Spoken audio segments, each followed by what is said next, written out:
آقای سیستانی دوستان عزیز که خیلی شما از او تقلید میکنید، میدانید که خمس او چقدر در سال؟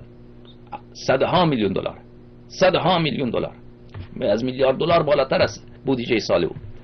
برای خیلی راحته که چندین شبکه اینطوری را اضافه. او میدانی با این پول شما چیکار میکنه؟ بله، دست یک فاسق، یک فاجر، یک اوباش جواد شهرستانی و یک اوباش دیگر، یک فاسق فاجر دیگر مرتضی کشمیری و دست یک فاسد عقیده دیگر به نام رضا سیستانی پسرش، دست این 3-4 نفره